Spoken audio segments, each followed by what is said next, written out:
अस्सलाम वालेकुम, मैं हसीना बानो इंडिया से। आप देख रहे हैं हसीना बानो रिएक्शन चैनल। तो आज हम रिएक्शन देने वाले हैं अक्सा मस्जिद पे। अक्सर उसने क्यों उस पे लड़ाई होती रहती है और वो अक्सा मस्जिद किसने बनाई, जानते हैं इसी वीडियो में। सुन 1 मिनट की अगर तुमने हटा भी दी तो ये नहीं जान पाओगे कि अक्सा मस्जिद किसने बनाई। तो वीडियो करते हैं शुरू। अस्सलामुअलैकुम दोस्तों, मेरा नाम आसिफ खान और आप देख रहे हैं इंडियन मुस्लिम। फलस्तीन, मस्जिद अक्सा, ये वो जगह है जो दुनिया के हर मुसलमान के दिलों में बसती है। यही वो जगह है जहां से मोहम्मद सल्लल्लाहु अलैहि वसल्लम मेराज पर गए थे। मगर आज इसी जगह पर मुसलमानों का कत्लेआम होता है। मुसलमानों को उनके घरों से बेदखल किया जा रहा है। मासूम बच्चों और औरतों पर जुल्म के पहाड़ तोड़े जा रहे हैं। आखिर इसकी वजह क्या है? क्या है फलस्तीन का इतिहास? क्या है मस्जिद अक्सा का इतिहास? क्या है इजराइल के बनने का इतिहास? सब जानेंगे आज की इस खास वीडियो में।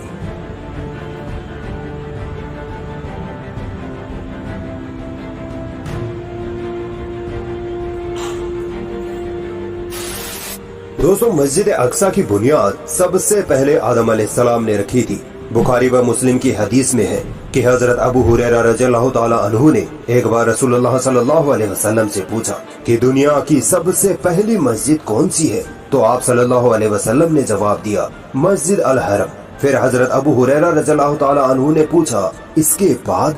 तो आप सल्लल्लाहु अलैहि वसल्लम ने फरमाया, मस्जिद अक्सा। फिर अबू हुरैरा रज़ियल्लाहु ताला अन्हु ने पूछा कि इन दोनों मस्जिदों के बीच कितने वक्त का फासला था? तो नबी सल्लल्लाहु अलैहि वसल्लम ने फरमाया, 40 साल। दोस्तों, इस हदीस से मालूम चलता है कि मस्जिद अक्सा या तो आदम अलैहिस्सलाम ने खुद बनाई या उनकी किसी औलाद ने। इसके बाद हजरत इब्राहिम अलैहिस्सलाम के पोते हजरत याकूब अलैहिस्सलाम ने बैतुल मक़दिस यानी जेरूसलम शहर की बुनियाद रखी और फिर यहाँ इंसानी आबादी फलने फूलने लगी। आज से तकरीबन 3000 साल पहले यानी 1000 ईसा पूर्व हजरत दाऊद अलैहिस्सलाम ने बैतुल मक़दिस शहर को फतह किया। दोस्तों, इसके बाद जरा गौर से सुनिएगा।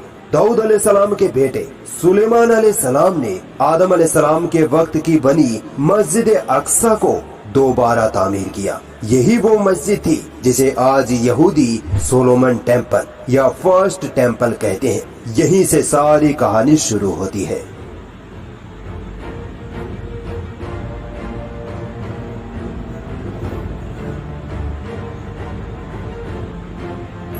597 ईसा पूर्व में एक बेबीलियन बादशाह बख्त नसर जेरूसलम शहर पर इतना जबरदस्त हमला करता है कि पूरे शहर को तबाह बर्बाद कर डालता है और साथ ही सुलेमान अलैहिस्सलाम की बनाई वो मस्जिद यानी सोलोमन टेम्पल को भी तोड़ फोड़ देता है। बादशाह बख्त नसर 1 लाख यहूदियों को मार डालता है और 1 लाख यहूदियों को ही गुलाम बनाकर अपने साथ इराक ले जाता है। दोस्तों, यहूदी कौम एक तो अल्लाह की सबसे बड़ी नाफरमान कौम थी और दूसरा ये कौम इतनी घटिया और मक्कार कौम हुआ करती थी कि कोई भी इन पर रहम नहीं करता था।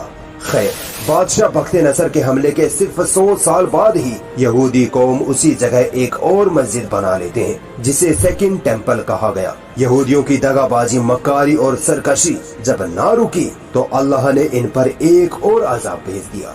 सन 70 ईस्वी में रोमन ईसाई बादशाह जिसका नाम टाइटस था वो जेरूसलम पर हमला कर देता है और पूरे शहर को तबाह बर्बाद कर देता है और साथ ही यहूदियों के सेकंड टेम्पल को भी इस तरह निस्तो नाबूद कर डालता है कि आज 2000 साल बाद भी यहूदियों का वो सेकंड टेम्पल गिरा पड़ा है। बस आज उस सेकंड टेम्पल की एक दीवार बची है जिसे विलिंग वॉल या दीवारें गिरिया कहते हैं। और दोस्तों, इसका भी कोई पुख्ता हिस्टोरिकल सबूत नहीं है कि ये दीवार उसी सेकंड टेम्पल का हिस्सा है।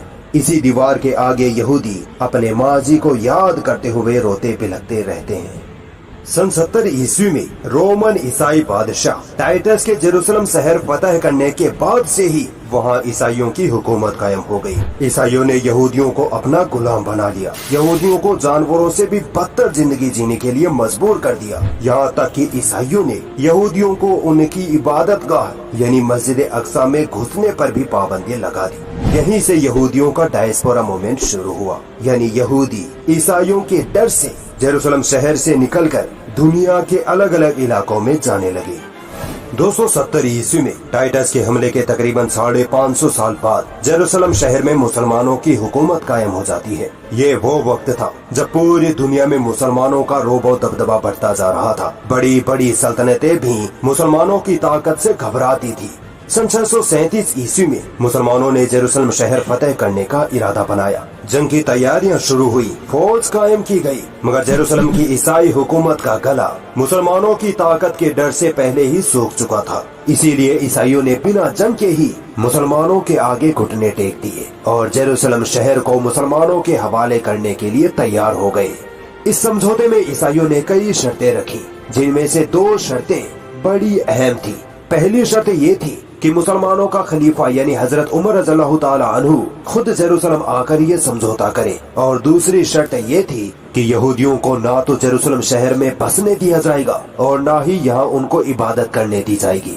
ईसाइयों ने ये शर्त जानबूझकर रखी थी क्योंकि हजरत उमर रज़ियल्लाहु ताला अन्हु पहले ही ये इरादा कर चुके थे कि जेरूसलम में हर धर्म का व्यक्ति रहेगा, उसको अपने धर्म पर चलने और इबादत करने की पूरी आजादी होगी। जबकि ईसाई ऐसा नहीं चाहते थे कि यहूदी यहाँ बसें और अपनी इबादतें करें। आखिर में समझौता ये हुआ कि यहूदियों को जेरूसलम शहर में बसने की तो इजाजत नहीं होगी, मगर वो यहाँ आकर अपनी इबादतें जरूर कर सकते हैं। यहूदी इतिहास में यहूदियों के लिए ये सबसे बड़ा खुशी का दिन था, क्योंकि तकरीबन 500 सालों के बाद कहीं जाकर उनको अपने काबा यानी उस दीवार गिरिया के पास आकर इबादत करने की आजादी मिली थी, और ये आजादी देने वाले मुसलमान थे। मगर दोस्तों, आज देखिए, यही यहूदी लोग भूखे कुत्ते भेड़ियों की तरह फलस्तीन के मासूम मुसलमानों पर हमलावर हैं, और दूसरी तरफ जिन ईसाइयों ने इनको गुलाम बनाया, इन पर जुल्म और ज्यादती की, आज ये यहूदी उन्हीं ईसाइयों के पालतू कुत्ते बने पड़े हैं। खैर, हजरत उमर रज़ियल्लाहु ताला अन्हु के दौर में जेरूसलम से ईसाई हुकूमत को खत्म कर दिया गया, मगर ईसाई अपनी इस हार को बर्दाश्त नहीं कर पा रहे थे। ईसाई हर रोज जेरूसलम को वापस मुसलमानों से छीनने के सपने देखते, और सन 1099 ईस्वी में उनका ये सपना पूरा हो गया। ईसाई पादरियों ने अपनी फौज को यहाँ तक कि अपनी आवाम को भी ईसाइयत के नाम पर मुसलमानों के खिलाफ भड़काया और जेरूसलम फतह करने की कस्में दिलाई। ईसाइयत के नाम पर पूरा यूरोप एक हो चुका था। ये जंग फर्स्ट क्रूसेड वॉर यानी पहली सलीबी जंग कहलाती है। इस जंग में ईसाइयों की तादाद तकरीबन 13 लाख तक थी, जबकि उधर मुसलमानों की हालत ये थी कि मुसलमान अपनी अलग अलग सल्तनतों में बटे हुए थे। यही वजह थी कि ईसाइयों ने इस जंग में मुसलमानों से बैतुल मक़दिस यानी जेरूसलम बड़ी ही आसानी से छीन लिया। इस जंग के बाद ईसाइयों ने पूरे जेरूसलम में खूनी खेल खेलना शुरू किया। मासूम मुसलमान बच्चों, औरतों, बूढ़ों, हर किसी को जो इनकी तलवार के सामने आया मार दिया। तकरीबन 70,000 मुसलमानों को ईसाइयों ने कत्ल किया था। जेरूसलम पर कब्जा करते ही ईसाइयों का सबसे घिनौना रूप तब सामने आया जब ईसाइयों ने मस्जिद अक्सा में घोड़ों का अस्तबल बनाकर वहां घोड़े बांध दिए, जुआ खाना लगाया, मस्जिद अक्सा में बैठकर शराब पीते और नंगी लड़कियां नचाते। मगर दोस्तों, ईसाइयों की ये अय्याशियां ज्यादा दिनों तक ठहर न पाई। सन 1187 ईस्वी में अय्यूबिद सल्तनत के सिपह सालार सुल्तान सलाहुद्दीन अय्यूबी ने हित्तीन की जंग में ईसाइयों को पूरी तरह से शिकस्त देकर बैतुल मक़दिस फतह कर लिया। इसके बाद से यानी 1187 से 1917 ईस्वी तक जेरूसलम पर मुसलमानों की ही हुकूमत कायम रही। अब यहाँ फर्क देखिए, एक तरफ जब ईसाइयों ने जेरूसलम फतह किया तो इन जालिमों ने जुल्म की सारी हदें पार कर डाली, लाखों मासूम मुसलमानों का कत्लेआम किया, जबकि दूसरी तरफ हजरत उमर रज़ियल्लाहु ताला अन्हु और सुल्तान सलाहुद्दीन अय्यूबी दोनों ने बैतुल मक़दिस फतह करने के बाद भी ईसाई और यहूदी आवाम को एक खरोच भी नहीं पहुंचाई, बल्कि उनको फलस्तीन में रहने की आजादी भी दी। हित्तीन की जंग के बाद सुल्तान सलाहुद्दीन अय्यूबी ने मस्जिद अक्सा में लकड़ी का एक मिंबर रखवाया था, जो कि 1969 तक खुतबे के लिए इस्तेमाल होता रहा। मगर 1969 में माइकल रोहान नामी एक यहूदी ने साजिशन मस्जिद अक्सा में आग लगा दी, जिसकी वजह से मस्जिद अक्सा का कुछ हिस्सा और सलाहुद्दीन अय्यूबी का रखवाया वो बेशकीमती मिंबर भी जलकर खत्म हो गया। दोस्तों, सल्तनत उस्मानिया का नाम तो आपने जरूर सुना होगा। यही वो सल्तनत थी जिससे ईसाई हुकूमतें थर थर कांपती थी, मगर आखिर में सल्तनत उस्मानिया बहुत कमजोर हो चुकी थी। इसीलिए सन 1917 में फर्स्ट वर्ल्ड वॉर के साथ ही ब्रिटिश हुकूमत ने सल्तनत उस्मानिया के टुकड़े टुकड़े कर दिए। बैतुल मकदिस भी उस्मानिया सल्तनत का ही हिस्सा था, मगर चूंकि बैतुल मकदिस पर ईसाई, यहूदी और मुसलमान तीनों कब्जा करना चाहते थे, इसीलिए अंग्रेजों ने या यूएन ने बैतुल मकदिस पर अपना कब्जा जमा लिया। यहीं से फिर फलस्तीनियों के साथ धोखाधड़ी, जालसाजी और हद दर्जे का निकम्मापन शुरू हुआ। एक तरफ यूएन ने अरबों से ये वादा किया कि हम बैतुल मकदिस आपके हवाले करेंगे, और दूसरी तरफ यही अंग्रेज यहूदियों के साथ बंद कमरे में ये साजिश रच रहे थे कि हम यहूदियों को फलस्तीन में लाकर बसाएंगे और यहूदियों का एक नया देश बनाएंगे। और फिर वही हुआ जिसका डर था। अंग्रेजों ने दुनिया भर से यहूदियों को फलस्तीन में ला लाकर बसाना शुरू कर दिया। देखते ही देखते फलस्तीन में यहूदियों की ताकत इतनी बढ़ गई कि उन्होंने वहाँ के मुसलमानों को उन्हीं के घरों से बेदखल करके उनके घरों पर कब्जा कर लिया। लाखों फलस्तीनी मुसलमान अपने ही देश में कैंपों में बदतरीन हालत में जिंदगी गुजारने पर मजबूर हो गए। लाखों फलस्तीनी मुसलमानों को कत्ल कर दिया गया। सन 1948 आते आते जैसे ही फलस्तीन पर ब्रिटिशर्स का कंट्रोल कमजोर होता है, यहूदी मौका पाकर फलस्तीन पर कब्जा कर अपनी आजादी का ऐलान कर देते हैं। इसी ऐलान के बाद फर्स्ट अरब इजराइल जंग शुरू हुई, जिसमें अमेरिका, फ्रांस और चेकोस्लोवाकिया जैसे देशों ने जदीद हथियारों से इजराइल की मदद की, जिसकी वजह से फलस्तीन का लगभग 70% हिस्सा यहूदियों के कब्जे में चला गया। सन 1967 में फिर से सेकेंड अरब इजराइल जंग छिड़ जाती है, और इस बार भी अमेरिका, फ्रांस जैसे देश इजराइल का साथ देते हैं, जिसके वजह से लगभग सारा ही फलस्तीन इजराइल के कब्जे में चला जाता है, जिसमें बैतुल मकदिस भी शामिल था, सिवाय वेस्ट बैंक और गाजा पट्टी के। इसके बाद से अब तक इजराइल फलस्तीनी मासूम मुसलमानों पर जुल्म और ज्यादती की सारी हदें पार कर चुका है। फलस्तीनियों को जबरदस्ती जेलों में बंद करना, मस्जिद अक्सा में घुसकर बमबारी करना, फलस्तीनी औरतों का रेप करना, यहाँ तक कि मासूम बच्चों तक को मिसाइलों से उड़ा देना, ये सब घिनौने काम इजराइल खुले आम कर रहा है। मगर फिर भी इंसानियत, इक्वालिटी, ह्यूमन राइट्स का रोना रोने वाले देश बिल्कुल खामोश बैठे रहते हैं। इनकी जुबान से इजराइल के खिलाफ एक शब्द नहीं निकलता, भले ही ना निकले। हमें इन दोगले देशों से कोई उम्मीद भी नहीं, हमें उम्मीद सिर्फ अपने रब अल्लाह से है।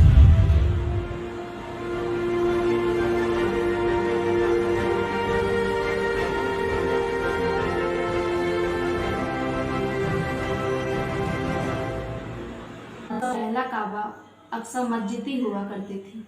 सारे के सारे हम मुसलमान भाई अक्सा मस्जिद पे क्यों लड़ाई हो रही है? आप ये वीडियो देख के जान गए होंगे क्यों हमेशा लड़ाई अक्सा मस्जिद पे रहती है। हमारे पहला काबा अक्सा मस्जिद ही हुआ करती थी। सारे के सारे हम मुसलमान भाई है, हमारे सारे मुसलमान अक्सा मस्जिद के तरफ ही मुंह करके नमाज पढ़ा करते थे। जैसे आज मक्का मदीने के तरफ, काबे के तरफ नमाज पढ़ते हैं, और वैसे ही पहले अक्सा मस्जिद की तरफ नमाज पढ़ा करते थे मुंह करके। तो ईसाइयों ने कितना जुल्म किया है मुसलमानों पे, क्यों हमेशा उनकी माँ बेटियों पे गोली चलाई है, बच्चे बूढ़ों सब पे गोलियां चलाई हैं। अक्सा मस्जिद में तबेला बना दिया घोड़ों का, रंडी नचाया जाता था, वहाँ रंडी खाना होता था। इसीलिए हमेशा अक्सा मस्जिद पर लड़ाई रहती है, और इसी वजह से हमेशा अक्सा मस्जिद हम मुसलमानों की है और रहेगी। कोई भी आके बोल देगा ये चीज हमारी है तो उसकी तो नहीं हो जाएगी। हमेशा अक्सा मस्जिद हमारी थी और हमारी ही रहेगी। और ऐसी ही वीडियो, इस्लामी वीडियो देखने के लिए मेरे चैनल को लाइक, शेयर, कमेंट और चैनल को सब्सक्राइब जरूर करना, और ऐसे ही इस वीडियो को ज्यादा से ज्यादा शेयर करना।